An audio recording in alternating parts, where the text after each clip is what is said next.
Welcome to all of you. If you're visiting with us, welcome for sure. If you haven't been back in a while, we're glad you're here. If you'd like, you could certainly, and welcome to everybody too on video. We got a red light, James? All right, good.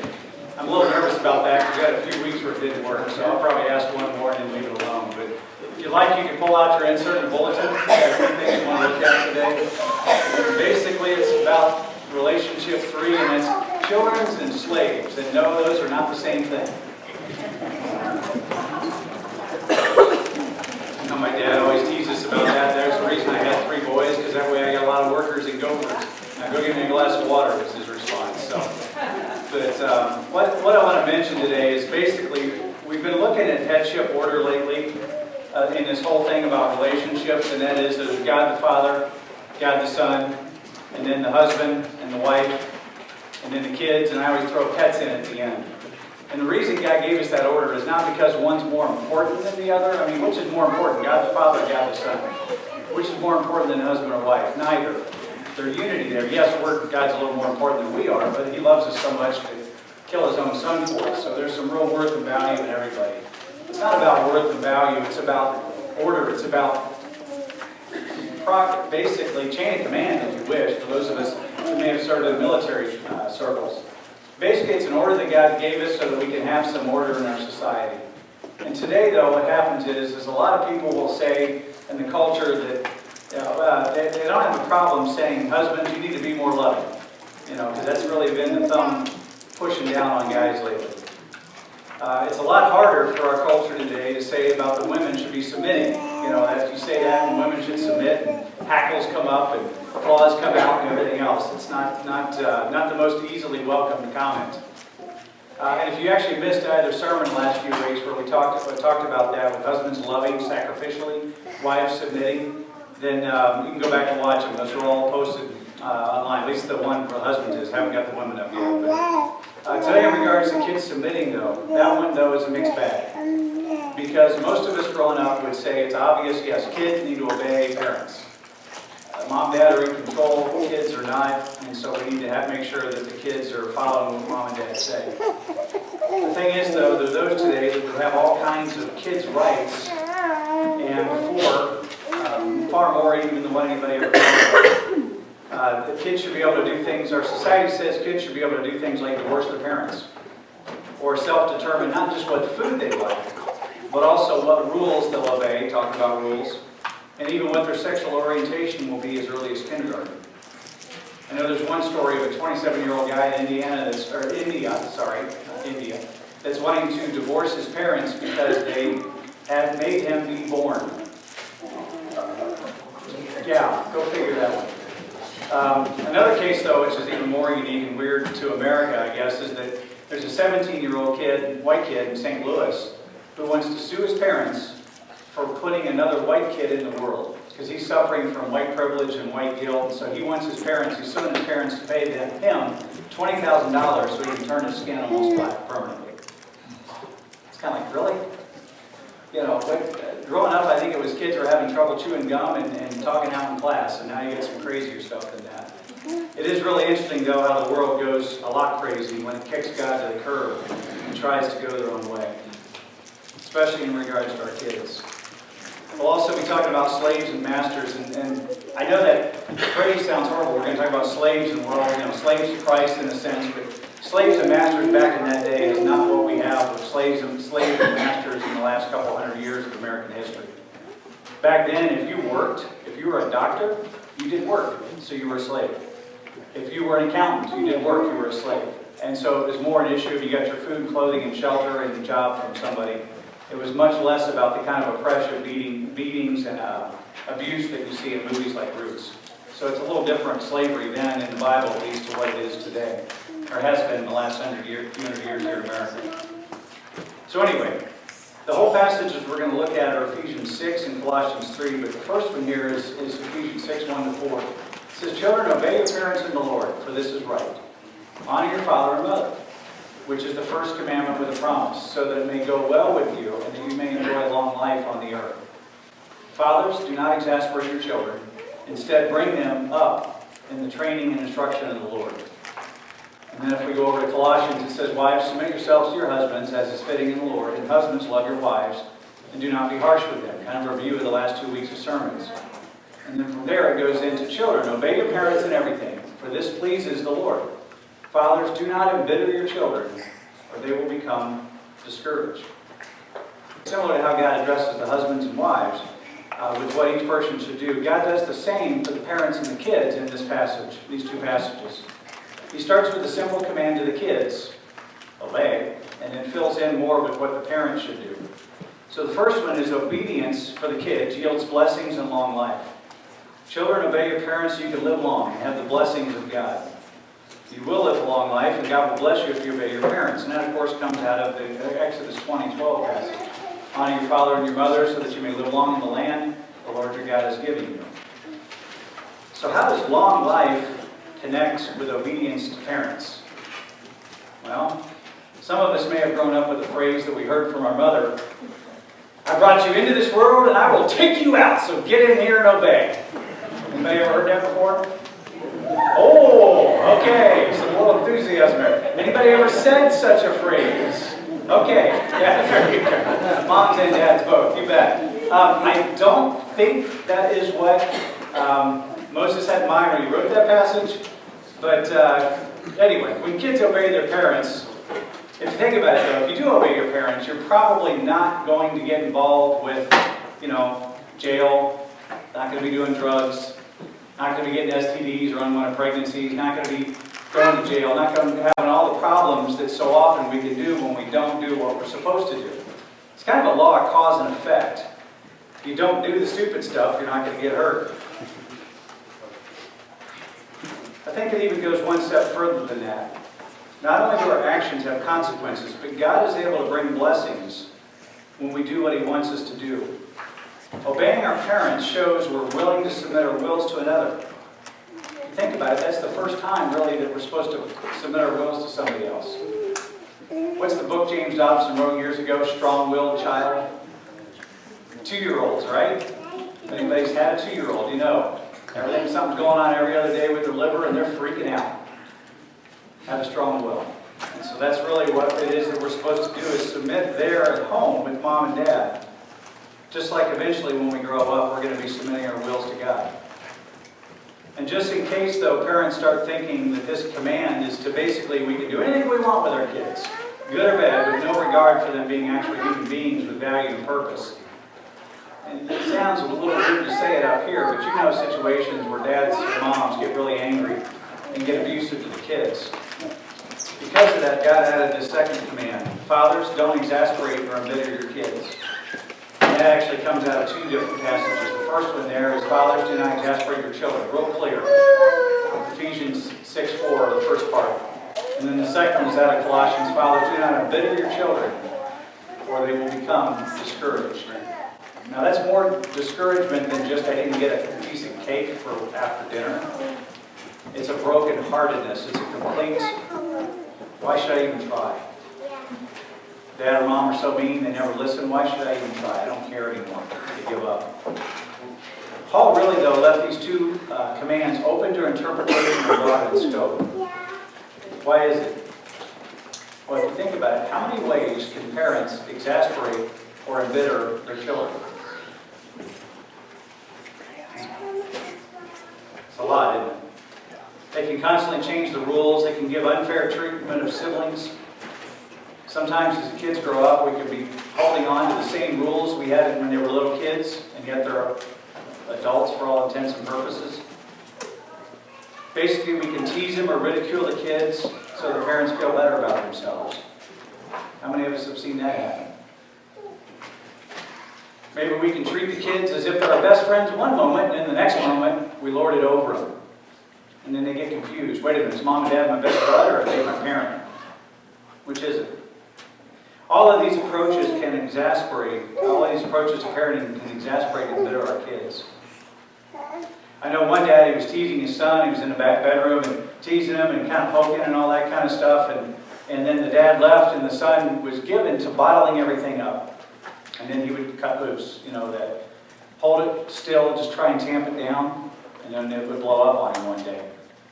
So after that particular teasing, The son trashed his room and took his buck knife and proceeded to drive a 2-inch hole in his bookshelf. Dad was broken of that, for sure, but the son was still very much hurt and embittered because his dad had gone after him. Kind of been a little mean, actually. It's not good either way, because certainly neither one, the dad or the son in that case, had a healthy response. Last week, though, I talked about wives possibly not needing, and listen to this carefully, possibly wives not needing to submit to their husbands when the marriage bond is broken due to unfaithfulness, whether that's adultery or abuse. The marriage bond's been broken, so maybe she doesn't have to obey. She's free to leave. She's free to stay. It's her choice. Circumstances may alter that situation. There's another situation, too, where it's okay, I think at least, and I think Scripture will support this, for the wife to not submit to her husband, and that would be when he's abusing the kids. You can stay in the relationship, certainly, but you don't have to put up with him abusing you or the kids. There's two different families I know. One of them was very authoritarian. Actually, both dads were very authoritarian. And they probably overdid it in how they disciplined their kids. Particularly the one, I know the story is, grabbed the kid by the hair, a teenager, mind you, grabbed him by the hair, drug him up the stairs, kicked him into the car, screaming and yelling at him the entire time. And in that first family situation, the wife went along with it. In fact, she joined in and sometimes did more than what the husband did. And those kids, basically, even to this day, I know they have a real difficult time with authority. They have a difficult time with seeing God as a loving God. I know the dad's changed his heart and become a believer and is really softened, but the kids still have those scars. The other family that I know, the dad also was authoritarian and wanted to do the same kind of stuff to his kids. But his wife said, you know what, I didn't grow up with that. And that's not how you're going to treat my children. And that's not how you're going to treat me. And she basically defended her kids and got them out of the house and kept him, refused to allow him to be able to treat their kids that way. And I know those kids are much better off for that. I would suggest that the wife in the second family did a better job of true submission. Submission to God, submission to Scripture, and submission to what a husband should be. Submission does not mean going along with abuse or neglect or exasperating your children or embittering them. That's not what submission's about. This takes wisdom, of course, in figuring out, well, now how should we deal with this situation? Should I leave or not? Should he or she be disciplining our kids like that or not? It takes wisdom. It takes conversation. It's not something, quite frankly, we can always figure out on our own, because most of us grow up thinking, hey, what happened to my house? That's the way we're going to do it at the kid's house now. And maybe that's not necessarily the best thing. So getting help and input for that is good. So what's our goal, though, in this whole disciplining of kids? Is it to have good kids or Christ followers? What do you mean, Zach? That's the same thing, isn't it? Well, Ephesians 6:4 says, bring them up in the training and instruction of the Lord. The typical pattern that you have with that is that the first generation loves God, and they serve each other, they have a relationship with Jesus Christ, they go to church, not because they have to, but because they want to, and it's because it's where their brothers and sisters are in Christ. It's where they get a chance to serve each other, serve God, find out what's going on, pray for each other. They're very much active, involved in their Christian walk. That's the first generation. The second generation maybe comes along, and if you're raising good kids, they'll obey the rules. They'll go to church. They'll do the right thing. They'll even go on mission trips and youth group events and all that kind of stuff. But they don't necessarily have that relationship with Christ like the first generation does. So when they grow up and move out, they're on their own. They do their own thing. They probably don't go to church. Maybe to keep mom and dad happy, but they're out. And then the third generation comes along and says, wait a minute, mom and dad are keeping all these rules. I don't like them. They can't give me a good reason why they're keeping them. They just say it's the right thing to do. And so the kids say, forget the rules. And then they look at their grandparents' faith and go, well, yeah, that's for old people. Not me. I'm young, I'm new, I'm in the world now. I know a whole lot more. We're wiser and smarter now. And so they chuck the grandparents' faith as well. So when those kids grow up, there's no church, there's no God, there's no walk with Christ, there's nothing of that. And so either their kids find Jesus anew, and maybe start the cycle again. Or they keep going generation after generation away from God until finally they wake up and go, you know what? God loves me. And He forgives me of my sins. That cycle so often happens when we're simply trying to raise good kids. I'd say this morning, we don't want to raise good kids. We don't. Because that usually doesn't end very well. We want to raise followers of Jesus Christ, folks that love Jesus. So the question, though, is what if your kid or grandkid, or even great-grandkid, I know there's enough of them in here that could be that, have great-grandkids. What if they're not following God? What if they're not there yet? Well, let me encourage you with two things. First of all, from that great theologian Monty Python, they're not dead yet. There's still time. God can still work in their lives. And also, secondly, in Proverbs 22:6, it says, train up a child in the way he should go. And even when he or she is old, they will not depart from it. That's a promise. It's a promise, yes, but it's also a promise. So quite frankly, we can pray, God, I raised that kid, or I really helped raise that grandchild to follow God. Will you please, please, please, God, turn his heart or turn her heart back to you? If you think about it too, most of us in this room, at some point, walk away from God. And we go do our own thing. And then He wakes us up and we turn around and go back. I thought about asking how many hands have had that experience, but I would just say, yeah, I have. You leave and you come back. But it's really hard when that kid's in the middle of that leaving time for us to lose hope. It's too easy to lose hope in those situations. Of course, though, my encouragement is to not lose hope, to continue to pray for those kids, to continue to pray for those grandkids, or even those grandkids, because God can still work in their heart to bring them back. Of course, though, some parents think that the way to help them remember about making good decisions is that old maxim, spare the rod and spoil the child. Has anybody ever heard that one before? So my question is, where's that in Scripture? Anybody got the verse for that? Spare the rod, spoil the child. There's a reason why you're going to shake your head no, and you're going to look through the whole Bible to find it. It's not in there. This is from a medieval play that somebody wrote.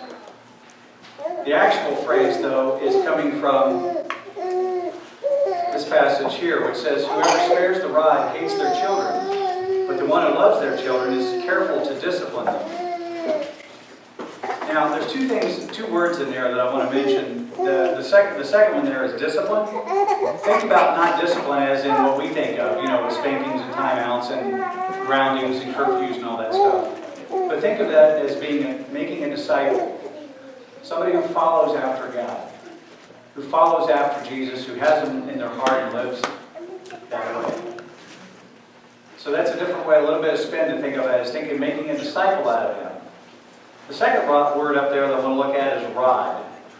And a lot of times people think rod means, well, that's the paddle, right? Or maybe that wooden spoon, or Dad's leather belt, or whatever the case may be. And yet, if you look at the actual culture of that day, there's two different tools that a shepherd carried, one of which was the rod. It was a relatively short, heavy club you got there.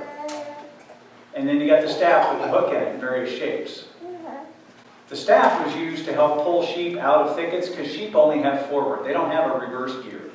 They get themselves caught up into thickets and you got to pull them out. Or if one's down into a crevasse, you got to pull them up out of there. Or they'd hold the rod up, the staff up, and the sheep would go under and count them. So that was the one that was nudging and pushing and all that kind of stuff. That's what the staff was. What was the rod for? Was it for beating the sheep? No. That rod was used to defend against lions and tigers and bears, oh my. It was used to be a tool of defense.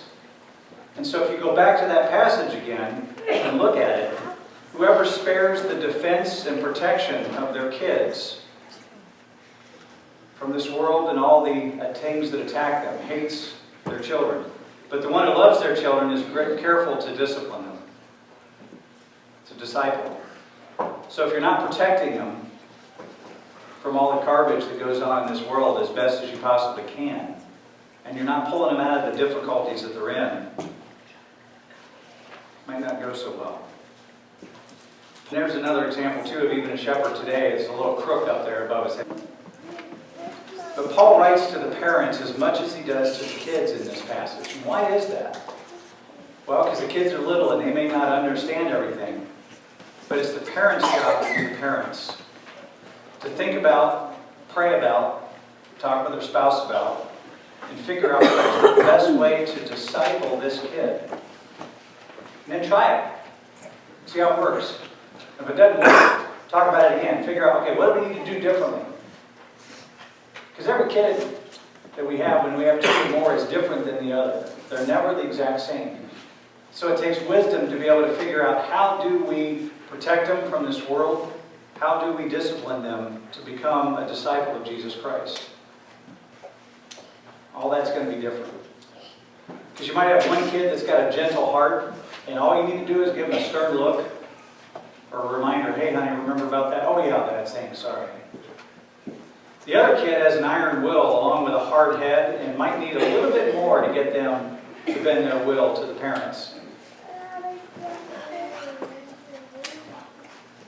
Some parents will claim equal treatment for all. And that's actually even a theme in child rearing today, is treat every kid equal. Like, well, okay, if you're dividing up the cake, or like when we were kids, trying to pour a bottle of pop, a gold glass bottle, into 3 different glasses and get it all even, that was really important when we were kids. That's not what I'm talking about. What I'm talking about is those folks that maybe do the same punishment for all the kids, and for one of them it's too much, and for the other it's not enough.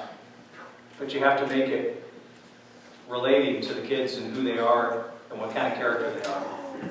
Christian discipline takes into consideration the goal that if you want to obtain a certain goal, what type of kid is it that you're dealing with, and what do they need to get to that goal? And that certainly Christian discipline applies to the most effective method of making them a disciple to get the point across and not exasperate or embitter them. So that's parents and kids. We go on to slaves and masters in that same passage. And that's where I mentioned before it equals employees and employers today. So kind of translate those words in your head, or even I could read them a little differently with that. It says, employees, obey your earthly masters, your earthly employers, I guess, with respect and fear. And with sincerity of heart, just as you would obey Christ. Obey them not only to win their favor when their eye is on you, but as employees of Christ, doing the will of God from your heart. Serve wholeheartedly as if you were serving the Lord, not people, because you know that the Lord will reward each one of you for whatever good they do, whether they're a slave or free. The other passage there in Ephesians 6, it says, and employers, treat your employees in the same way. Do not threaten them, since you know that he who is both their master and yours is in heaven. And there is no favoritism with them, meaning God. Slaves, obey your earthly masters in everything, and do it not only when their eye is on you, incurring their favor, but with sincerity of heart and reverence for the Lord. Whatever you do, work at it with all your heart, as working for the Lord, not for human masters. Since you know that you will receive an inheritance from the Lord as a reward. It's the Lord Christ you're serving. There's a passage in there that usually in the King James it has fear and trembling. It's translated in the NIV as respect and fear. And usually when we think of fear and trembling, we think of terror, right? Thinking horror movies. Thinking, we're going to get beat by Dad, so we got to run and hide. Or he tells us to go cut a switch off the tree, and we're trying to find the smallest one we can. But if we get too small, we get to go out and get a bigger one, right? But not that kind of fear and trembling. The fear and trembling there is more like a hostess wanting to make sure everything is just right for a distinguished guest.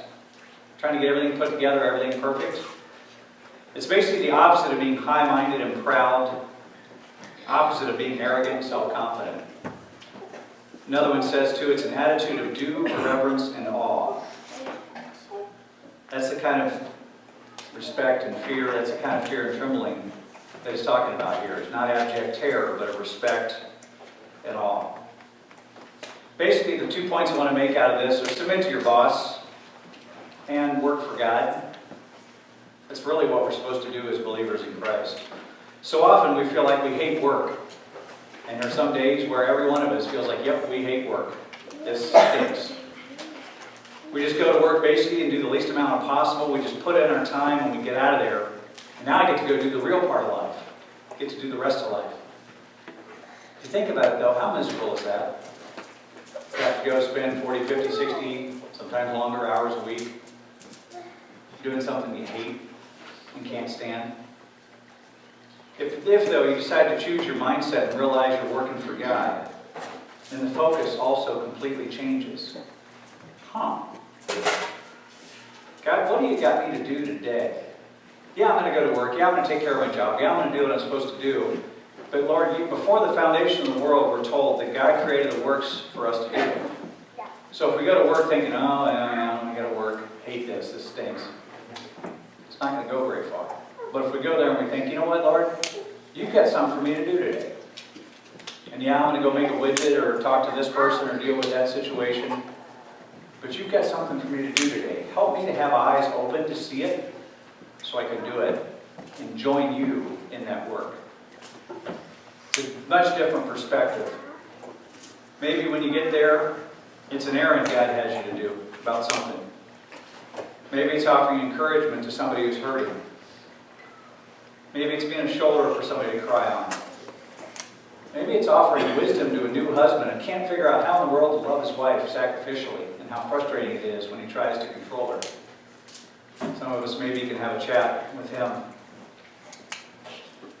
Maybe it's anonymously donating to somebody who's in crisis and needs something that, quite frankly, you don't. Maybe it's witnessing to your boss or coworkers with a card or a conversation, or even just a comment. I mean, we don't have to give the whole gospel to somebody. We can just say, you know what, I'm really glad God blessed you and all that. Sometimes they'll get ticked at you.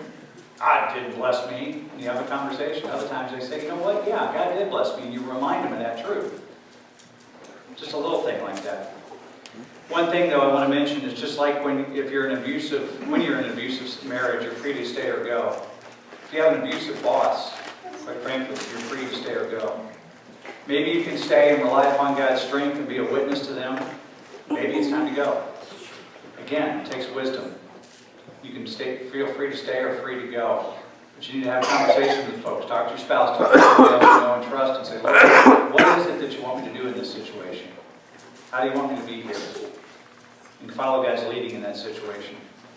So basically, act like you're working for Jesus, guys, because we are, every one of us.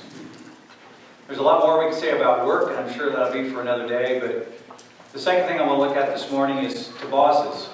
Love your employees. And also, don't forget, you've got a boss as well. We're all under authority. Father, Son, Holy Spirit, husband, wives, kids, pets, employers, employees. We're all under authority, though, as employers, employees, because we've got a boss in heaven. Of course, now being the boss can be a bit of a power trip. Yeah, I get to make all the decisions. Problem is you're also the one making all the decisions. All the pressure's on you. So maybe you start acting a little wonky because you got all that power and you're trying to figure out how to make it work and you get goofy and not very loving to your employees. Not cool. Take a moment, back up and say, God, what do you want me to do? Show me how to love these guys and care for them like what you care for us. Basically, you can be thankful for the situation that God puts us in because we have a job, we have a place to go, we can serve. We can be a slave to Christ as we're being a slave at work. But not with that condemned, broken, I have no choice attitude of slaves that we think of in the past. But as a servant of Christ and servant of our boss there as well. So kids, submit to your parents and obey them. That's why I'm glad this morning Michelle had what she had to say with the kids, because they are encouraging them to obey, encouraging them to do the right thing. Because quite frankly, you won't die an early death by the hand of your parents or by something like, hey, hold my beer and watch this. Parents, basically love your kids and treat them with respect because they are little people, but they're still people. Don't mistreat them and exasperate or embitter them. Don't put them in the and try and feel better as parents. But instead, lovingly raise them up into true Christ followers. Don't have good kids. Don't raise good kids. Raise Christ followers. You can respect your boss, certainly. And remember, you're actually working for God. So go at it with gusto. And respect your employees, because we're all supposed to submit to God's authority. Who's our ultimate boss? That boss is the one who came to this earth in submission to his Father and died for us on the cross and rose again to give us peace and freedom and joy. Jesus submitted sacrificially in love to his Father to show sacrificial love to us. And he calls us to work with him every day, and that's what we get a chance to do is say, all right, God, what do you got for me to do today? Can't wait. Let's pray. Father God in heaven, we thank you, Lord, that you are a God who does love us. You call children to obey you from the first day for the simple fact that it's what we're supposed to do to you, is obey you. Lord, I pray, Father, that kids would obey parents, both young ones and old ones. Not because they have to, but because they want to. And they see, Lord, the joy that they have in doing the right thing. Lord, also in the joy that they give their parents, but also, Lord, the joy they give your heart.